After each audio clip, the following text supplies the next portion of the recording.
সমস্ত প্রশংসা আল্লাহর, যে মহান রব, যে মহান মনিব আজকের এই জুমার দিনে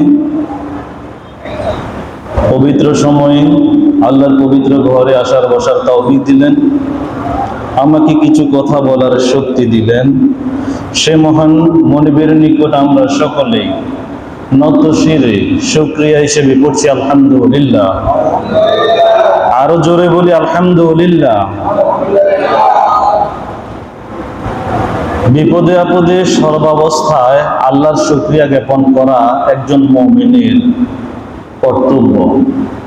যেভাবে আছি, যেখানে আছি, ভালো আছি মন্দ আছি, এরপরেও আলহামদুলিল্লাহ বলা উত্তম। সম্মানিত মুসল্লিয়ানি করম, মুরব্বিয়ানি আযম, এলাকাবাসী, আজকে আমরা এমন একটা ব্যাপার নিয়ে আলোচনা করব। সে টপিকের নাম হলো আহাম্মিয়াতুত তাহারাত, পবিত্রতার গুরুত্ব। পবিত্রতার গুরুত্ব সে সম্পর্কে খুবই সংক্ষেপে আমরা পবিত্র কোরআন এবং হাদিস থেকে বলার চেষ্টা করব। ওয়ামা তাওফিকি ইল্লা বিল্লাহ। সম্মানিত মুসলিয়ানি করম, আমরা জানি পবিত্রতা অর্জন করা ইসলামের অন্যতম একটা প্রধান বৈশিষ্ট্য। পবিত্রতা অর্জন করা ইসলামের যেই সুন্দর মাধ্যমগুলো আছে তাদের মধ্যে অন্যতম মাধ্যম হলো পবিত্রতা অর্জন করা। আর এই পবিত্রতা অর্জন বলতে শুধুমাত্র হাত পায়ের পবিত্রতা নয়। পবিত্রতা বলতে এখানে আমাদের পোশাকের পবিত্রতা, দেহের পবিত্রতা, আমাদের মুখের পবিত্রতা, আমাদের শ্রবণ শক্তির পবিত্রতা, আমাদের দৃষ্টিশক্তির পবিত্রতা, এখানে সকল কিছুই কিন্তু এটার ভিতরে শামিল আছে।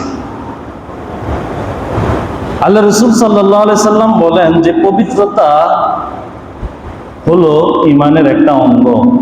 আত-তুহুরু শাতরুল ঈমান, বলি আত-তুহুরু শাতরুল ঈমান, যে ইমানের যে অঙ্গ রয়েছে, যে পবিত্রতা অর্জন করা, এটা হলো ইমানের অঙ্গ। আর ইমানটা হলো ইসলামের একটা অঙ্গ। বলি আল্লাহু আকবার, বলি আল্লাহু আকবার। পবিত্রতা অর্জনের বিভিন্ন মাধ্যম রয়েছে, তাদের মধ্যে ওযু, গোসল এবং তায়াম্মুম অন্যতম। ওযু, গোসল এবং তায়াম্মুম অন্যতম মাধ্যম। এখন আমরা ওযুর মাধ্যমে কিভাবে পবিত্রতা অর্জন করব, আল্লাহ তাআলা সূরাতুল মায়েদার ৬ নং আয়াতে খুব সুন্দরভাবে পবিত্র কোরআন ইরশাদ করেন। আল্লাহ তাআলা বলেন, ইয়া আইয়ুহাল্লাযীনা আমানু ইযা কুমতুম ইলাস সালাত ফাগসিলু ওজুহাকুম ওয়া আইদিয়াকুম ইলাল মারাফিক وامسحوا برؤوسكم وارجلكم إلى الكعبين وإن كنتم جنبا فاطهروا وإن كنتم مرضى أو على سفر أو جاء أحد من الغائط أو لمستم النساء فلم تجدوا ماء فتيمموا صعيدا طيبا বলে আল্লাহু আকবার। আল্লাহ তাআলা ইরশাদ করেন, ও পৃথিবীর মানুষেরা শোনো, ও হে ঈমানদারেরা শুনে রাখো, ইয়া আইয়ুহাল্লাযীনা আমানু, ও হে ঈমানদারেরা শোনো, ইযা কুমতুম ইলাস সালাতি, যখন তোমরা নামাজের মনস্থ করো, যখন তোমরা নামাজ পড়ার জন্য ইরাদা করো, যখন তোমরা নামাজ পড়ার জন্য ইচ্ছা পোষণ করো, ইযা কুমতুম ইলাস সালাতি ফাগসিলু ওজুহাকুম, তোমরা তোমাদের মুখমণ্ডলটা ধৌত করে নাও। মুখমণ্ডল ধৌত করে নাও। কত সুন্দর করে উল্লেখ করেছেন, শুনেন। আল্লাহ তাআলা বলেন, ফাগসিলু ওজুহাকুম, এক নাম্বার করণীয় হলো তোমরা তোমাদের মুখমণ্ডলটা খুব সুন্দরভাবে ধৌত করো। ধৌত করো মাসেও করতে বলে নাই, আল্লাহ বলছে তোমাদের মুখমণ্ডলটা খুব সুন্দর করে ধৌত করো। আল্লাহু আকবার বলি। ফাগসিলু উজুহাকুম ওয়া আইদিয়াকুম ইলাল মারাফিক। তোমরা তোমাদের মুখমণ্ডল ধৌত করার পর তোমরা তোমাদের দুই হাত মারাফিক কনুই পর্যন্ত খুব সুন্দর করে ধৌত করে নাও। দুই হাত মারাফিক, মিরফাকুন, মারাফিক, মিরফাকুন থেকে মারাফিক, যে তোমরা তোমাদের কনুই পর্যন্ত খুব সুন্দর করে ধৌত করে নাও।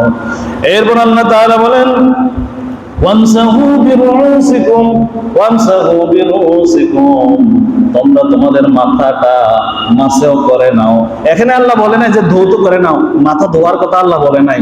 আল্লাহ বলছে ওয়ামসাহু বিরুসিকুম, তোমরা তোমাদের মাথাটা নাও। ওয়ারজুলাকুম ইলাল কাবাইন, আর তোমরা কি করো তোমাদের দুপা, ওয়ারজুলাকুম ইলাল কাবাইন, দুপা কি করো পায়ের গিরা পর্যন্ত, টাকনু পর্যন্ত ধৌত করে না। বলি আল্লাহু আকবার। ওযুতে 4 ফরজ, এই যে এই আয়াতের মধ্যে খুব সুন্দরভাবে স্পষ্ট করে দিয়েছেন আল্লাহ তাআলা। জুনুবান ফাতাহারু ওয়া ইন কুনতুম জুনুবান ফাতাহারু, ও ঈমানদাররা তোমরা যখন জুনুবি হয়ে যাও, তোমরা যখন অপবিত্র হয়ে যাও, ফাতাহারু তোমরা তাড়াতাড়ি পবিত্রতা অর্জন করে নাও। ওয়া ইন কুনতুম জুনুবান ফাতাহারু, যখন তোমরা অপবিত্র হয়ে যাবে তখন তোমরা পবিত্রতা অর্জন করে নেবে। কোন কোন জিনিস আমাদেরকে অপবিত্র করে আল্লাহ তাআলা বলেন?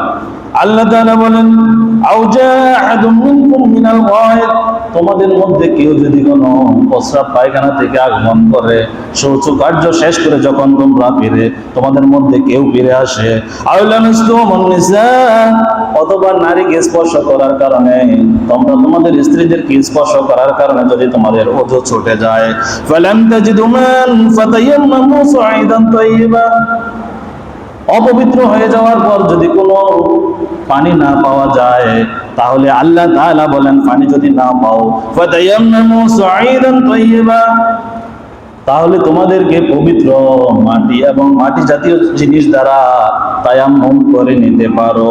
বলি আল্লাহু আকবার।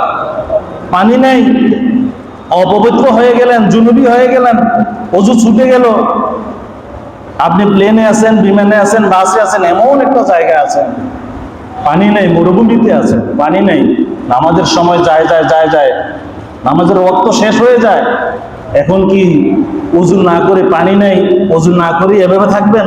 না, আল্লাহ তাআলা অপশন রাখলেন যে পানি নেই, পানি পাওয়া যায় নাই, পবিত্র মাটি অথবা মাটি জাতীয় জিনিস দ্বারা কি করো, তায়াম্মুম করে নামাজ পড়ে না। বলে আল্লাহু আকবার। তায়াম্মুম করার নিয়ম আল্লাহ তাআলা বলেন ফামসাহু বিউজুহিকুম, ফামসাহু বিউজুহিকুম, তায়াম্মুম করার নিয়ম হলো মাটি অথবা মাটি জাতীয় জিনিসের উপর হাত রাখবা। এইভাবে হাত মারার পর এই হাতটা তোমাদের মুখের মধ্যে এইভাবে মাসাহ করে দিবা।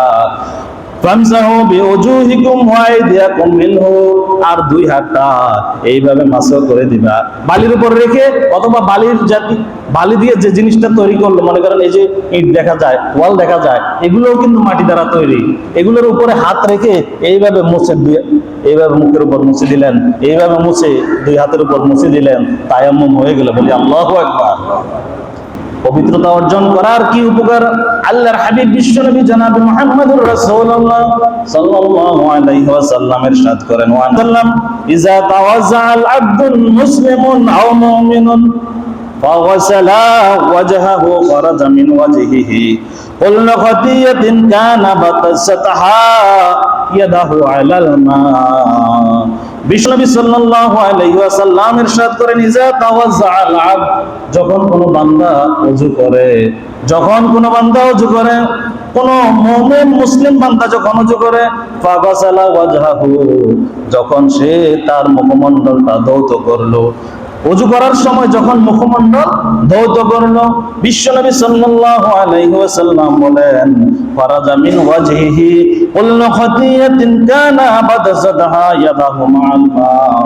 বিশ্বনবী সাল্লাল্লাহু আলাইহি ওয়াসাল্লাম বলেন ওই যে মুখ ধোয়ার সাথে সাথে আল্লাহ তাআলা ওই বান্দার মুখ দিয়ে, চোখ দিয়ে যে সমস্ত গুনার কাজ যেগুলো হয়ে গেছে, আল্লাহ তাআলা এই সমস্ত সগীরা গুনাহ, আল্লাহ সকল সগীরা গুনাহগুলো মাফ করে দেয়। বলি আল্লাহু আকবার। শুধু তাই নয়, বিশ্বনবী সাল্লাল্লাহু আলাইহি ওয়াসাল্লাম বলেন ফাইজা ওয়াসালা রিজলাইহি, যখন বান্দা ওযু করার সময় যখন পাটা ধৌত করে, যখন কি করে, যখন কোন বান্দা পা ধৌত করে, বিশ্বনবী সাল্লাল্লাহু আলাইহি ওয়াসাল্লাম বলেন, ফারাজাত কুল্লু খাতিয়াতিন মাশাতাহা রিজলাহু মা'আল মা, রিজলাহু মা'আল মা।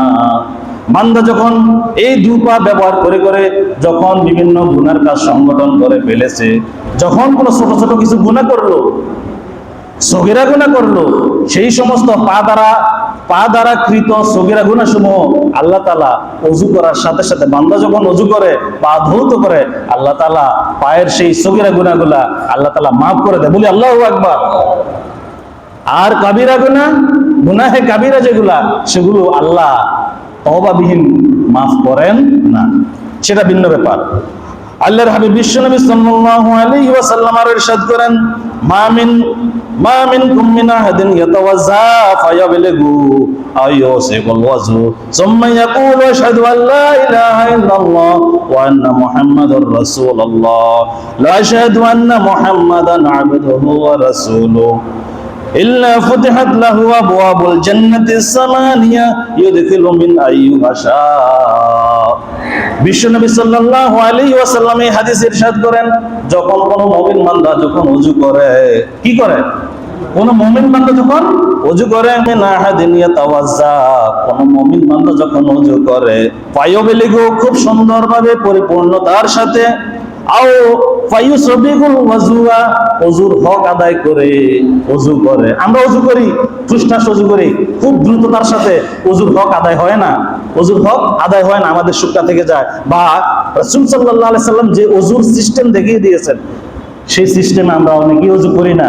রাসূল সাল্লাল্লাহু আলাইহি সাল্লাম বলেন, আও ফায়ুসবিগুল ওযু, যে ওযুর হক আদায় করে পূর্ণতার সাথে, সৌন্দর্যের সাথে খুব সুন্দর করে ওযু করবে, তার জন্য কি উপকার, তার জন্য আল্লাহ তাআলা কি পুরস্কার রাখলেন, যখন ওযু করে এরপর সুম্মা ইয়াকুলু আশহাদু আল্লা ইলাহা ইল্লাল্লাহ ওয়া আশহাদু আন্না মুহাম্মাদান আবদুহু ওয়া রাসূলুহু। ওযু করার পর কোন বান্দা যদি এই ঘোষণা দেয় যে আশহাদু আল্লা ইলাহা ইল্লাল্লাহু ওয়া আশহাদু আন্না মুহাম্মাদান আবদুহু ওয়া রাসূলুহু, কোন বান্দা যদি এই আমলটা করতে পারে, ওযু করার পর যদি সে এই শাহাদাত এটা পড়ে, আশহাদু আল্লা ইলাহা ইল্লাল্লাহু ওয়া আন্না মুহাম্মাদান আবদুহু ওয়া রাসূলুহু ওয়া আশহাদু আন্না মুহাম্মাদান আবদুহু ওয়া রাসূলুহু, কোন বান্দা যখন এই শাহাদাত ঘোষণা করবে, আল্লাহর হাবিব সাল্লাল্লাহু আলাইহি ওয়াসাল্লাম বলেন, জান্নাত, যে আল্লাহর তৈরিকৃত জান্নাত, 8টা জান্নাতের মধ্যে সে যেই জান্নাতের ঢুকতে চায়, আল্লাহ তাআলা ওই বান্দাকে ওই জান্নাতেই আল্লাহ তাআলা ঢুকিয়ে দিবেন। বলি আল্লাহু আকবার।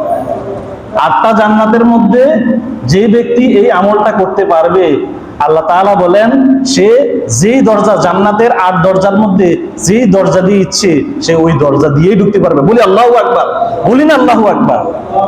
তাহলে এই আমলটা খুবই গুরুত্বপূর্ণ। আমরা যখন ওযু করি, আমরা নামাজে আসার আগে তো ওযু করছি নাকি, আমরা ওযু করলাম না, তাহলে আমরা এই আমলটা করতে পারি না। আমি আজকে আসর থেকে আমরা এই আমলটা শুরু করি, যে ওযু করা শেষ আমরা তখন এই ঘোষণা দেব, আশহাদু আল্লা ইলাহা ইল্লাল্লাহু ওয়া আন্না মুহাম্মাদান আবদুহু ওয়া রাসূলুহু। বলি আল্লাহু আকবার। এটা আমল করা যাবে না, এটা আমল করা যাবে না।